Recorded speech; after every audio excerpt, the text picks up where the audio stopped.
Perkenalkan, nama aku Anindya Nastiti Restuviani atau biasa dipanggil Vivi. Aku adalah seorang aktivis perempuan dan juga co-director dari Holleback Jakarta. Hai, aku Aprilia Resdini atau April. Aku merupakan mahasiswa sosiologi dan merupakan aktivis perempuan. Aku juga salah satu pendiri dari organisasi yang bergerak di isu perempuan, yaitu Puanisme Bogor, dan aku juga koordinator dari organisasi yang menyediakan tempat aman di lingkungan kampus, yaitu Space UNJ.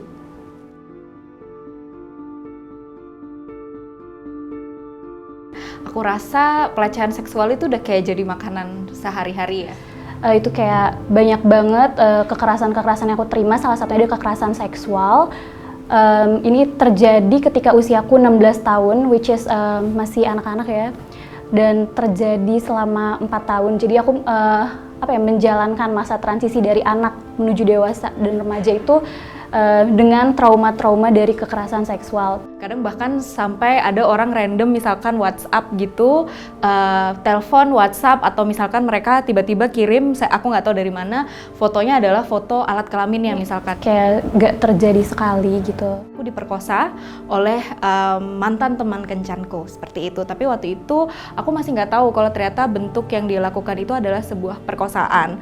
Jadi yang ada malah aku sebagai seorang korban saat itu, belum penyintas ya. Kalau kita bilangnya kalau penyintas itu kan kita sudah berhasil untuk melalui traumanya itu kan.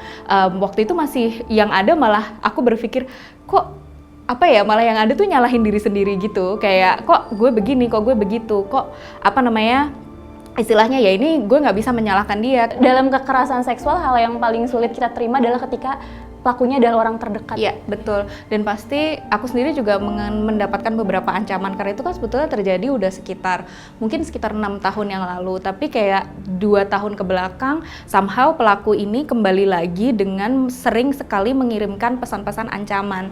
Kayak, ya silakan aja speak up, nanti juga orang-orang nggak akan ada yang terima kamu gitu ya. Mau seberprestasi apapun kamu, mau sebanyak apapun pencapaian kamu, tapi ketika orang lain tahu kamu merupakan korban kekerasan seksual, dia bilang nggak akan ada yang bisa menghargai. Dan kamu. Siapa yang mau percaya sama kamu? Iya betul.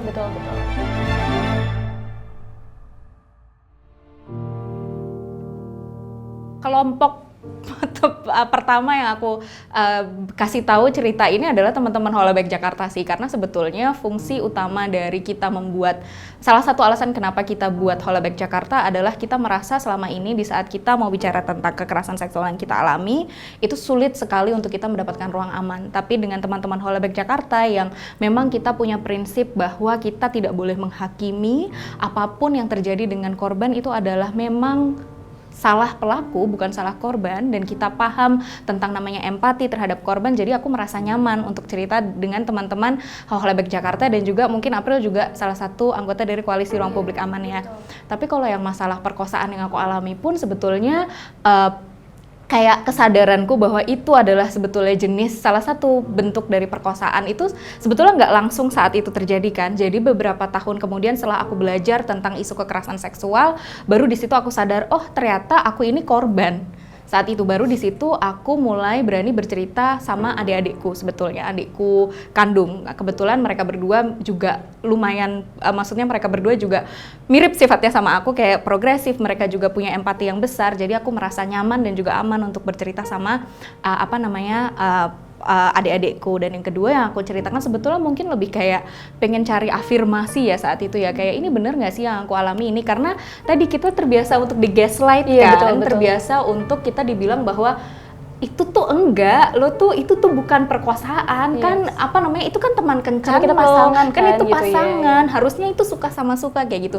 Jadi udah terlalu sering di gaslight. Jadi tapi kalau misalkan dilihat lagi dari unsur-unsur yang selama ini kita belajar ya tentang kekerasan seksual, ya itu adalah bentuk kekerasan seksual. Dan di situ sih, jadi sama adik-adik dan juga akhirnya sama teman-teman Holleback. Aku nggak tahu kalau April. Sama sih kayak Kak Vivi. Jadi pada kasusku itu aku baru nyadar kalau aku ini korban perkosaan itu setelah 3 tahun berlalu, kayak setahun belakangan ini aku baru sadar kalau aku ternyata korban. Aku nggak pernah punya concern sama sekali untuk melakukan hubungan seksual dengan dia. Aku selalu bilang enggak, tapi dia selalu coba. Itu baru-baru ini, dan pertama kali aku berani cerita, itu aku cerita sama kakak laki-lakiku. Kebetulan kakak laki-lakiku juga aktivis dan dia concern di isu ini juga. Jadi akhirnya aku memutuskan untuk cerita karena aku merasa juga ada tekanan dalam diriku gitu, ada banyak trauma yang aku rasa harus diceritakan gitu. Ya itu sih, jadi aku cerita ke kakakku, terus ke beberapa temanku yang memang aku percaya kalau mereka ini bisa menjadi support group aku. Itu kayak teman-teman di Holabek gitu, aku sempat cerita sama Nova, makasih ya. Terus sama teman-teman aktivis lain, kayak aku beruntung banget sih aku bisa ada di lingkungan ini, kayak mengasih, aku juga merasa memberi beruntung. energi positif gitu kan.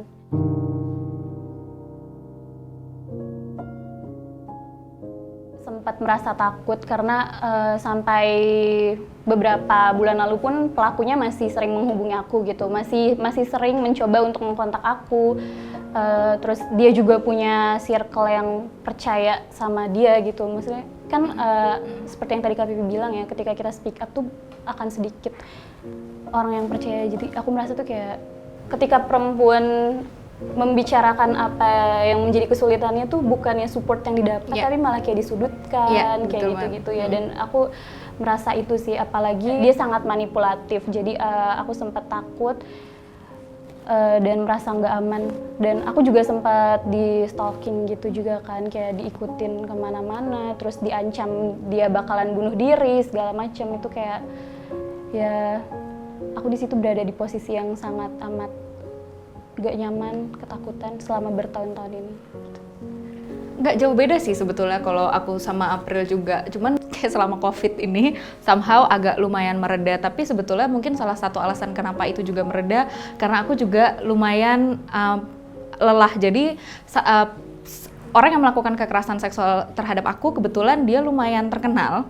Dia salah satu, mungkin nggak bisa dibilang public figure juga ya, bilang influencer mungkin kita bilangnya, influencer. Dan jadi beberapa kali kita mencoba untuk jadi whistleblower setiap dia mau bikin kegiatan. Tapi lama-lama kita lumayan sesungguhnya aku lumayan draining juga, karena setiap kali kita mencoba untuk whistleblowing, orang itu biasanya nanya, ada artikel nggak kekerasan ini terjadi atau enggak? Padahal kan nggak semua kekerasan seksual itu terjadi kita pasti lapor ke berita dan segala macam, enggak kan, karena itu mungkin ranahnya privat dan segala macam, dan sulit untuk kita memproses ini secara hukum. Jadi akhirnya ya itu yang bisa kita lakukan aku selama ini adalah gitu, jadi whistleblowing dan segala macamnya. Disitulah dia mulai kayak agak sedikit ketakutan, kayak oh nih cewek ternyata bisa juga nih matiin karir gue gitu kan. Ya bukan gue kali yang matiin karir, lo sendiri yang matiin karir, lo yang melakukan kekerasan, dan karena inilah karir lo mati, bukan karena gue gitu kan. Tapi ya itu akhirnya, tapi tadi kan dia modelnya gitu yang dari tinggi terus turun, terus ngancem lagi dan segala macam kayak gitu sih. Cuman akhirnya sekarang aku udah mulai lelah.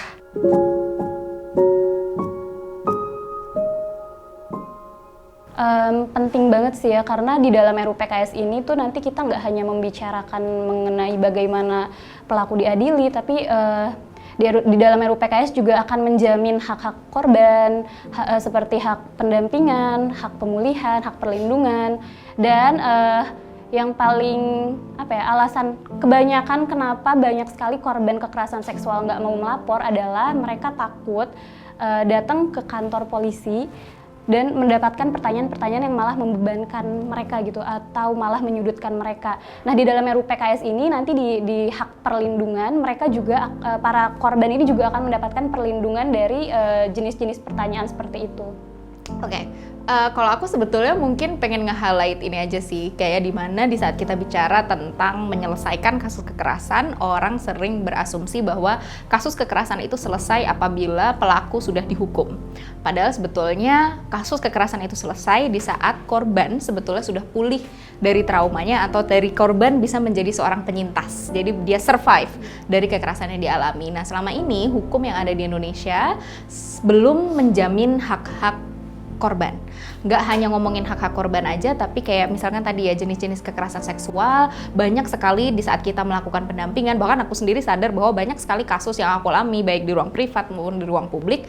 Kalau aku lapor ke polisi, pasti polisi akan bilang pasalnya nggak ada mbak. Maka dari itu sebetulnya menurutku RUU PKS itu penting banget karena tadi yang April bilang itu tuh mungkin ini tidak bisa serta-merta langsung menyelesaikan isu kekerasan seksual di Indonesia. Tapi setidaknya ini bisa menjadi awal mula. Jadi ada unsur pencegahan, ada unsur tadi ya penanganan, pemulihan yang paling penting dan yang perlindungan terhadap korban itu sendiri dan juga saksi ya. Kayak tadi karena korban pun setelah dia menjadi korban seringkali dia masih mendapatkan ancaman, jadi korban kedua kalinya, jadi korban laginya. Jadi dengan adanya hak-hak pelindungan dan juga pemulihan terhadap korban, jadi kita harapannya RUU PKS ini memang pengennya adalah kenapa penting? Karena tadi yang dipentingkan itu tuh korban, berperspektif korban kayak gitu.